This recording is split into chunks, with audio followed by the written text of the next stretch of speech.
Brought to you by Bank of Maharashtra. Bank of Maharashtra ने अपने home loan पर ब्याज दर घटाकर अब कर दिया है केवल 8.35%, वो भी 0 प्रोसेसिंग फी पर। नमस्कार, मैं हूं उपासना और आप देख रहे हैं द लंदन टॉप का डेली इकोनॉमिक बुलेटिन खर्चा पानी। देश विदेश के राम भक्तों को जिस घड़ी का इंतजार था वो घड़ी आ गई। 22 जनवरी 2024 को अयोध्या में बने राम मंदिर में रामलला विराजमान हुए। इस समारोह को ऐतिहासिक बनाने के लिए अभूतपूर्व तैयारियां थी। पीएम समेत देश भर की कई चुनिंदा हस्तियां भी इस समारोह का हिस्सा बनी। अयोध्या के राम मंदिर में प्राण प्रतिष्ठा अनुष्ठान के दौरान प्रधानमंत्री नरेंद्र मोदी यजमान के तौर पर पूजा में मौजूद थे। पीएम नरेंद्र मोदी ने प्राण प्रतिष्ठा के बाद भगवान राम की मूर्ति की आंखों से सोने की शलाका से पट्टी हटाई। इसके बाद उनकी पूजा अर्चना की गई। आज तक की रिपोर्ट के मुताबिक भगवान श्री राम की मूर्ति की कुल ऊंचाई 51 इंच है। इस मूर्ति का वजन लगभग 200 किलो है और रामलला की मूर्ति बेहद खूबसूरत दिखाई है और उनका मुकुट भी उतना ही सुंदर है। इनके गले में सोने का हार है जिसमें रत्न जड़े हुए हैं। भगवान राम की इस मूर्ति के सिर पर सोने से बना मुकुट सजाया गया है। मुकुट का वजन करीबन 5 किलो बताया जा रहा है। इसके अलावा उनके गले में हीरे, पन्ने और मोतियों से बने हार पहनाए गए हैं।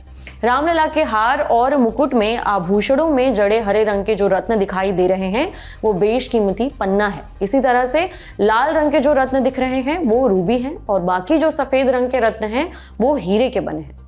रामलला के हाथ में सोने से बना धनुष बाण है। साथ ही भगवान राम की आंखें रत्नों से बनाई गई हैं। रामलला के कमर में कमरधनी भी है। श्री राम की ये मूर्ति 5 साल के बाल रूप की है। भगवान राम की ये मूर्ति 3 फीट चौड़ी है। पीतांबर रंग के भगवान श्री राम के कपड़े दिल्ली के कारीगर मनीष त्रिपाठी ने जन्मभूमि में ही बनाए हैं। प्राण प्रतिष्ठा समारोह से पहले श्री राम जन्मभूमि तीर्थ क्षेत्र के महासचिव चंपत राय ने बताया था कि श्री राम के आभूषणों को लखनऊ की एक फर्म के जरिए जयपुर में बनवाया गया है। भगवान राम की इस मूर्ति को मैसूर के कारीगर अरुण योगीराज ने बनाया है। अरुण इससे पहले दिल्ली में इंडिया गेट पर लगी सुभाष चंद्र बोस की मूर्ति बना चुके हैं। अरुण योगीराज ने समाचार एजेंसी ANI से कहा, मुझे लगता है कि अब मैं इस धरती पर सबसे भाग्यशाली व्यक्ति हूँ। मेरे पूर्वजों, परिवार के सदस्यों और भगवान राम का आशीर्वाद हमेशा मेरे साथ रहा है। कभी कभी मुझे ऐसा लगता है जैसे मैं सपनों की दुनिया में हूँ। इस राम मंदिर में सोने के दरवाजे लगाए जाने का काम जोरों पर है। हालांकि पहले सोने के दरवाजे की पहली तस्वीर सामने आई है। ये दरवाजा रामलला के गर्भगृह का मुख्य द्वार है। मीडिया रिपोर्ट्स के मुताबिक अगले 3 दिनों में सोने के 13 और दरवाजे लगेंगे। राम मंदिर में लगा ये पहला दरवाजा करीबन 6000 किलो के सोने की प्लेटिंग का है। श्री राम जन्मभूमि मंदिर में नक्काशीदार दरवाजे लगाए जा रहे हैं। दरवाजों पर विष्णु कमल, वैभव प्रतीक गज यानी हाथी, प्रणाम स्वागत मुद्रा में देवी चित्र बने हुए हैं। अब जानते हैं कि क्यों खास है रामलला की ये मूर्ति। भगवान श्री राम के मस्तक के पास सूर्य, स्वस्तिक, ओम, गदा और चक्र तराशे गए हैं। रामलला की मूर्ति में भगवान विष्णु समेत उनके 10 अवतार मत्स्य, कूर्म, वराह, नरसिंह, वामन, परशुराम, राम, कृष्ण, बुद्ध और कल्कि के भी दर्शन मिलेंगे। श्यामल रंग के श्याम शीला पत्थर से मूर्ति बनाई गई है। मूर्ति का निर्माण एक ही पत्थर से किया गया है, जिसका मतलब है कि इसमें अन्य पत्थर नहीं जोड़े गए हैं।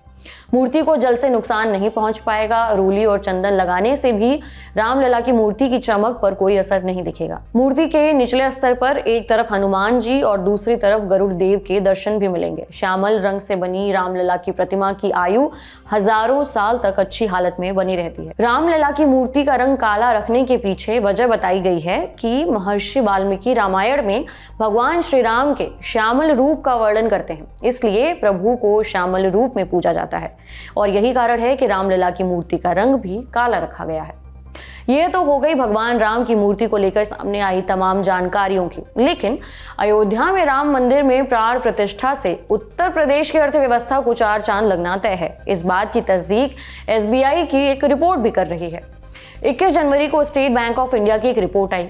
उसमें कहा गया कि उत्तर प्रदेश राज्य को केंद्र सरकार की तीर्थ यात्रा, कायाकल्प और आध्यात्मिक विरासत संवर्धन अभियान यानी प्रसाद स्कीम से काफी फायदा मिलता दिख रहा है। SBI की ये रिपोर्ट बताती है कि अयोध्या के राम मंदिर से योगी सरकार को मोटी कमाई होने वाली है। SBI ने अपने अनुमान को जाहिर करते हुए कहा, फाइनेंशियल ईयर 2025 में यूपी सरकार को 20 से 25 हजार करोड़ रुपए की अतिरिक्त कमाई हो सकती है। एसबीआई की रिपोर्ट में दावा किया गया है कि यूपी सरकार के बजट के मुताबिक वित्त वर्ष 2024 में उसका टैक्स रेवेन्यू 2.5 लाख करोड़ रुपए पहुंचने की उम्मीद है। एसबीआई के रिसर्चर्स ने अनुमान जाहिर करते हुए कहा है कि साल 2022 के मुकाबले इस साल 2024 में उत्तर प्रदेश में पर्यटकों द्वारा किया गया खर्च करीबन 2 गुना हो सकता है। अयोध्या में राम मंदिर और उत्तर प्रदेश सरकार द्वारा टूरिज्म सेक्टर को बढ़ावा देने के लिए जो भी कदम उठाए गए हैं, उनके चलते पर्यटकों का खर्च 4 लाख करोड़ रुपए से ज्यादा हो सकता है।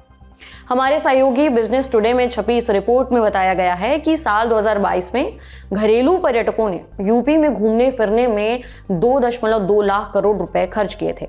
इसी तरह विदेशी पर्यटकों द्वारा किए गए खर्च का आंकड़ा 10,000 करोड़ रुपए था। इस रिपोर्ट में कहा गया है कि अयोध्या पहले से ही आस्था का एक बड़ा केंद्र है और यहाँ बड़ी संख्या में पर्यटक पहुंचते रहते हैं। अयोध्या में साल 2022 में रिकॉर्ड 2,21,000 पर्यटक पहुंचे थे। अब राम मंदिर बनने से राज्य में पर्यटकों की संख्या और बढ़ने का अनुमान है। इस रिपोर्ट में कहा गया है कि वित्त वर्ष 2028 में भारतीय अर्थव्यवस्था $5 ट्रिलियन की इकोनॉमी बन जाएगी। वहीं उत्तर प्रदेश की जीडीपी $500 अरब को पार कर सकती है। इस हिसाब से देखें तो वित्त वर्ष 2028 तक भारत की जीडीपी में उत्तर प्रदेश दूसरे नंबर पर होगा और राज्य की जीडीपी नॉर्वे से ज्यादा हो जाएगी। राम मंदिर बनने से पूरी अयोध्या का भी विकास हो रहा है। इस समय अयोध्या में केंद्र और राज्य सरकार दोनों की तरफ से 85,000 करोड़ रुपए से ज्यादा की परियोजनाएं चल रही हैं। ये सभी परियोजनाएं अगले 10 सालों में पूरी होंगी। जब ये सभी प्रोजेक्ट्स पूरे हो जाएंगे तब माना जा रहा है कि अयोध्या की छटा और निराली हो जाएगी। प्रभु श्री राम की अयोध्या को एक आध्यात्मिक केंद्र, वैश्विक पर्यटन स्थल और भव्य स्मार्ट सिटी के तौर पर डेवलप किया जा रहा है। इस डेवलपमेंट विजन में अयोध्या विकास अथॉरिटी के 875 वर्ग किलोमीटर क्षेत्र में इंफ्रास्ट्रक्चर और पर्यटन विकास का लक्ष्य रखा गया है। इसमें मौजूदा मास्टर प्लान के मुताबिक 133 वर्ग किलोमीटर के शहरी क्षेत्र और 31.5 वर्ग किलोमीटर का मुख्य शहरी क्षेत्र शामिल है। 1200 एकड़ की नई टाउनशिप बनाना भी इस प्लान का हिस्सा है। इस परियोजना का लक्ष्य पर्यटन को केंद्र में रखकर आर्थिक विकास करना है। इन प्रोजेक्ट्स में अयोध्या में हाल में बना भव्य इंटरनेशनल एयरपोर्ट, अयोध्या धाम रेलवे स्टेशन, रामपथ और श्री राम जन्मभूमि पथ वगैरह सब कुछ शामिल है। अब सबसे पहले बात करते हैं अयोध्या के भव्य इंटरनेशनल एयरपोर्ट की।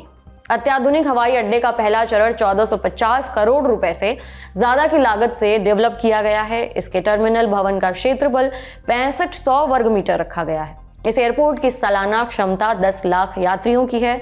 इसका नाम महर्षि वाल्मीकि अंतर्राष्ट्रीय एयरपोर्ट अयोध्या धाम रखा गया है। पहले इस एयरपोर्ट को मर्यादा पुरुषोत्तम श्री राम इंटरनेशनल एयरपोर्ट कहा जाता था। एयरपोर्ट से इलाके में कनेक्टिविटी में सुधार होगा, जिससे टूरिज्म, बिजनेस और रोजगार के तमाम अवसरों को भी बढ़ावा मिलेगा।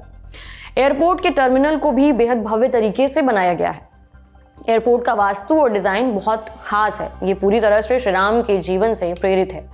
एक बड़ी खासियत ये भी है कि इसे मंदिर की तर्ज पर बनाया गया है। अयोध्या के इस एयरपोर्ट को नागर शैली में तैयार किया गया है। इसे आर्किटेक्ट विपुल वार्ष्णेय और उनकी टीम ने तैयार किया है। विपुल वार्ष्णेय बताती हैं कि ये एयरपोर्ट के 7 शिखर नागर शैली से प्रेरित हैं। इसके अलावा एयरपोर्ट पर राम को हर जगह दिखाने की कोशिश की गई है। ये एयरपोर्ट 7 स्तंभों पर मुख्य रूप से टिका है, जो रामायण के 7 कांडों से प्रेरित हैं। इन स्तंभों पर आकृति और सजावट भी उसी तरह की गई है। वहीं अयोध्या में राम मंदिर के लिए सबसे ज्यादा भीड़ रेलवे के जरिए पहुंचने का अनुमान है। ऐसे में यहाँ पुराने रेलवे स्टेशन को भी पूरी तरह से बदला गया है, उसका रीडेवलपमेंट किया गया है। अयोध्या धाम रेलवे स्टेशन के कायाकल्प का प्रथम चरण का काम पूरा हो चुका है। पहले चरण के काम में करीबन 240 करोड़ रुपए खर्च हुए थे। अब दूसरे चरण पर काम शुरू हो चुका है। अभी तक इस रेलवे स्टेशन पर 480 करोड़ रुपए खर्च हो चुके हैं। यहाँ भी एयरपोर्ट जैसी सुविधा देने का दावा किया जा रहा है। अयोध्या में मंदिर बनने के बाद यहाँ वाहनों का भी लोड बढ़ने वाला है। ऐसे में मंदिर तक पहुंचने के लिए राम पथ, भक्ति पथ, जन्मभूमि पथ और धर्म पथ को सुंदर बनाया जा रहा है।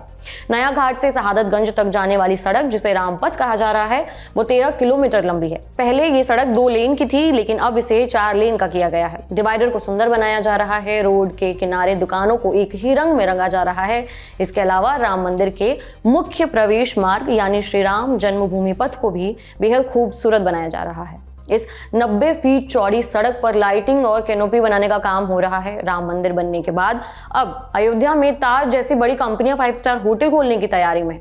वहां ताज ग्रुप 3 5 स्टार होटल का निर्माण कराएगा। इसमें 100 रूम वाले विवांता और 120 कमरों वाले लीन लक्स जिंजर होटल साल 2027 तक खोलने की तैयारी है। इसके अलावा कई और कंपनियां भी यहां बड़े होटल खोलने की तैयारी में हैं।